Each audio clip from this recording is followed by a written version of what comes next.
You're busy, yeah? There's never enough time to focus on your future work happiness. But if you don't focus on it, things just stay the same, don't they? In these short episodes, I want to give you some tiny ideas, some mini experiments to try out this week to either dial down a pain point for you at work or dial up your potential for joy at work. Let's dive in. There are deep costs associated with poor listening that are often overlooked. Disconnection, frustration, and an absence of that wonderful sense of belonging to a group of people to whom you matter.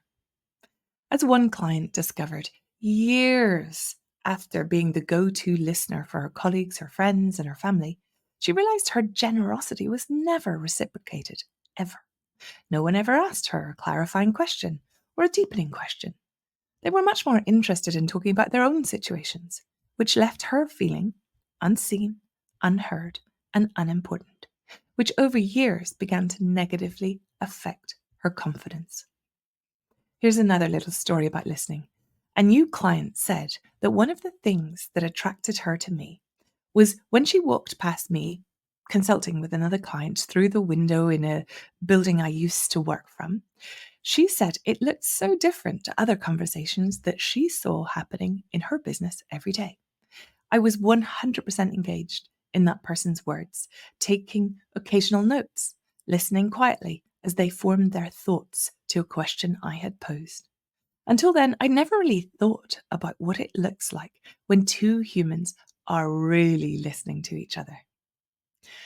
But let's be frank, most of us struggle with true listening in our busy worlds. In our working society, which demands more for less, true listening is a rarely spotted talent in many workplaces. Yet, in our competitive world, our uber competitive world, it has the power to differentiate you from your colleagues, make a standout impression on your boss, and deepen personal relationships with colleagues. It's the ultimate free tool for connection and personal growth. Before I tell you this week's Joy at Work experiment, here are some practical tactics to elevate your listening game at work.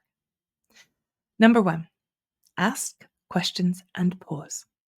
By pause, I mean zip your lip. Show genuine curiosity by asking clarifying, thoughtful questions. Then give the speaker space to elaborate.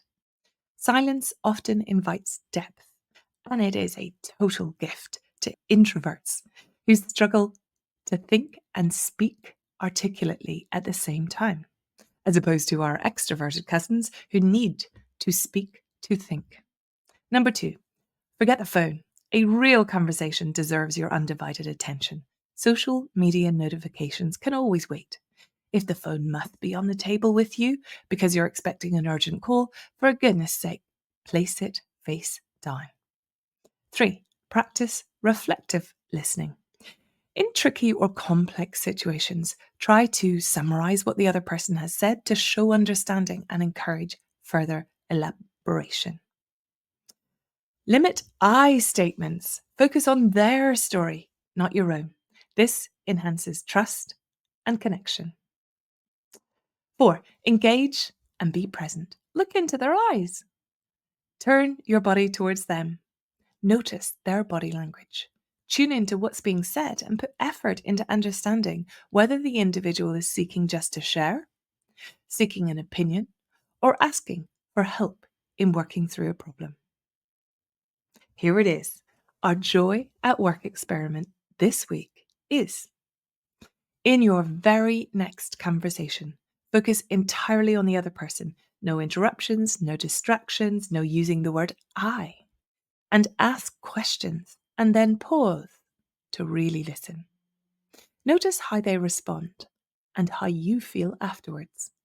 You may find that this simple act of listening has the power to transform not just their day, but yours as well.